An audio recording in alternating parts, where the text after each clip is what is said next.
Hi, folks. Welcome to the Prepared Homestead. This is Travis. Thank you all for stopping by to watch. Yes, my goodness, my hat hair today is crazy. It's nuts. I look like I need to be managing a boxing or wrestling match or something. It's all over the place. Woo. Anyways, oh goodness. I wanted to mention to you, if you're interested in emergency food that is pretty clean. Now, it's not certified organic, because you can get certified organic emergency freeze-dried food, but it's very pricey. This stuff is non-GMO.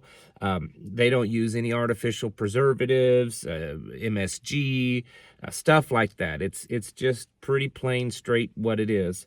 There's a link down in the description below. I know it's a little bit more than the really cheap stuff, but you're getting good, clean, healthy food. It's a small American business that's producing it. So if you're interested, there is a link in the description below. You don't have to. No one needs to feel pressured to do any of that.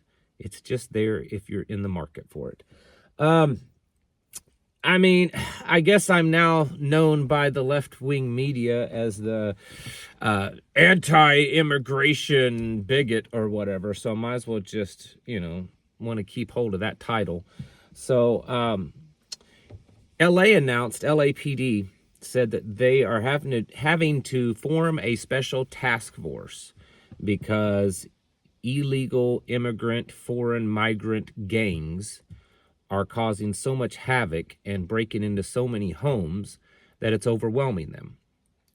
Last year alone, there were over 900 burglaries just because of these migrant gangs. I mean, they're not saying they're illegal, but I would say that there's pretty good odds that at least some of them in these gangs are not here necessarily legally. And I don't want to hear this, well, technically, the ones that are coming across the border now en masse are not technically illegal because they are declaring asylum seeking and they're being granted that they're asylum seekers. That doesn't fly with me. But it's just another example of how the 300,000+ people a month entering into this country is causing havoc. And I don't care what the George Soros media says. There's lots and lots of very good evidence to show that me making that statement is factual. A federal judge has ruled that illegals have the right to keep and bear arms, that they can purchase firearms, and that they have the same rights as you do when it comes to the Second Amendment.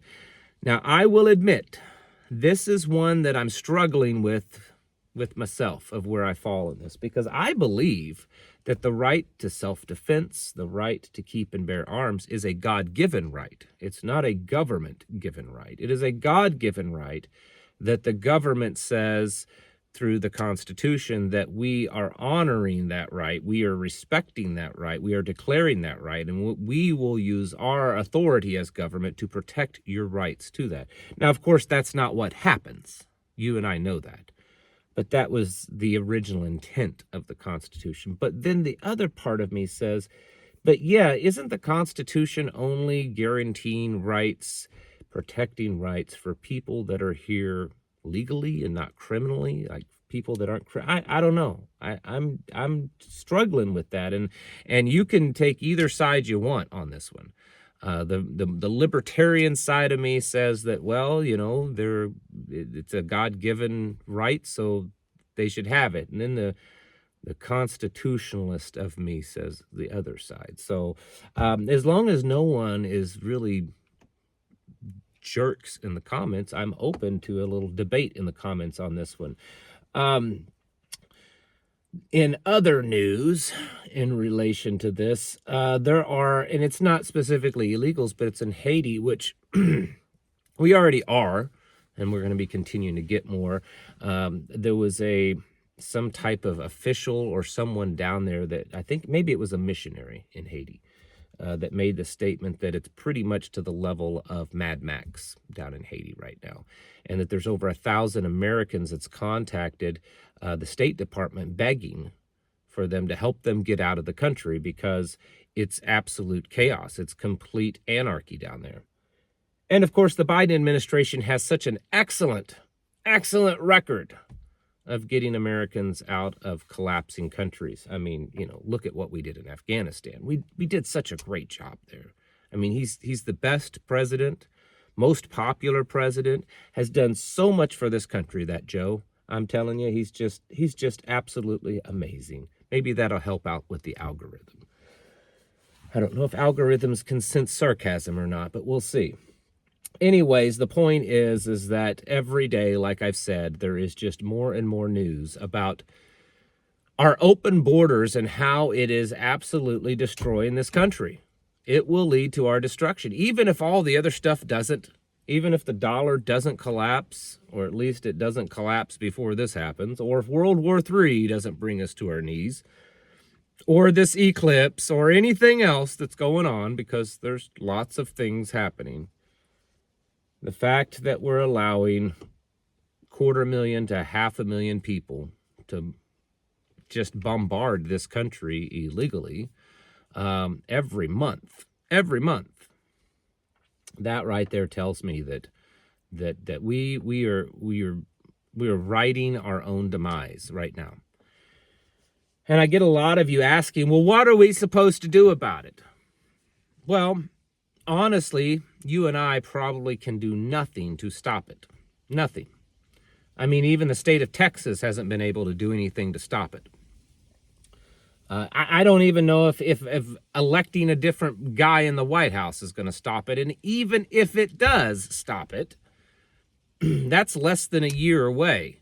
So we're talking several months more of millions more coming into this country. So even if the doors were shut on January 20th or whatever, there's still a lot of damage that's going to be done between now and then, not including what's been already done for the last 3 years. So to fix that part of the problem, I don't know that there is a way that you and I can fix it. But what I can tell you is that we have to be getting ready for this. And I tell you this almost every day. And I know that most of you are.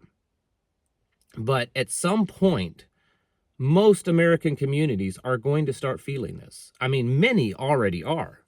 I've heard from numerous people emailing me. And I'm not talking about, here, look at this news article from, blah, blah, blah, big city. I'm talking about individuals contacting me and saying, yeah, it's bad here. They're just congregating everywhere. The crimes have gone up. I've spoken to people that work in law enforcement in some of these smaller, medium-sized communities. Of course, I can't tell you who they are, but that's a couple I've spoken face-to-face with, and others I've had, emails sent to me that's saying that it's just, we're overwhelmed. We're overwhelmed with the calls, especially anywhere close to the border. I've talked to many people that live down there through emails, and it's a growing problem. And just the sheer numbers alone would tell anyone that can really think clearly that this is not just going to be a problem that's just going to be seen in a few cities. There's too many people. The biggest cities in America cannot contain all of this. And what we're seeing happening already is exactly what is going to happen, where they do go to the big cities for the most part. And they overwhelm the system, and there's no jobs, and there's no shelter, and there's not enough stuff in these big cities. So these migrants, they leave. They leave. They walk out. They get buses. They hitchhike. Whatever they do, they catch a plane. They leave, and they just disperse across the country. And little by little, that's what's happening. We're seeing diseases rise. Smallpox or measles is on the rise. Yeah. Measles is on the rise. There's several towns that are being reported that it's on the rise, and a lot of people are finally coming out and saying that it looks like that it's probably because of the southern border that it's coming across. There's people online talking about it in their communities. These problems are happening. So what are we going to do about it? Well, we have to prepare. We have to, number one, and I know that this is always a sensitive subject, a sensitive thing to say for most of you. but you need to not live in places where they're most likely going to congregate. And I shouldn't have to explain that to you, right? I mean, if you live in St. Louis or Chicago or New York or Miami or all of these kind of big cities like that, odds are you're going to have a greater chance of dealing with this problem than, say, I would out here. So get out of those places.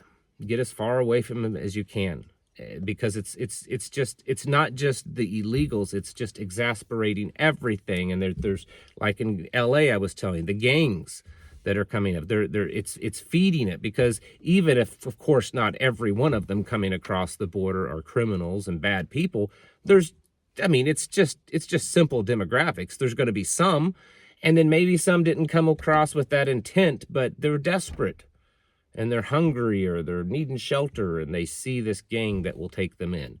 And so it's feeding an already existing problem also. And so we need to get away from all of it. That's the first thing. I don't agree with that right now is the time to take a physical stand, because you're going to be out there on your own, and it's not going to last very long. You can call me whatever you want, but that's just the fact. You need to get out and away from it. You need to be as self-sufficient as possible. Doesn't mean you have to live self-sufficient right now, but you need to be capable of that. Are you capable of locking things down? If something happened and my family had to say, you know what, we're locking ourselves down for a while. We're shutting the gate, putting the lock on it. We're not leaving the property for X amount of days or weeks or months. Could we survive? We could. But can you? Many of you can. The rest of you need to work on that, because it may get to that point. That's part of being self-sufficient. It's not that you have to live like you're primitive right now. It's that you need to be capable of living very simply in very much a survival mode if you have to. And so that's the other thing. You need to be, and to be that, you got to be kind of a jack of all trades. You got to be able to produce food. You got to be able to preserve food. You got to be able to build little things, do maintenance on stuff, know how to get water out of creeks and how to make it drinkable, and how to go foraging in the woods, and how to take care of medical problems and injuries, and sew things and mend things, and all of this kind of stuff. That's the self-sufficient lifestyle, is just learning how to do a little bit of everything. You don't have to be a master of it. You just need to know how to do it. And our forefathers from a few generations back, that's how they were. Not everyone was a master blacksmith or a master at this or that, but most everyone knew how to do some of those things. And that's what we need to be able to do. And then obviously the thing that I talk about all the time that also irritates so many people, which I don't care if it does, it's just, that's fine. Maybe it's irritating you because it's something you need to hear. You need to be banding together with others.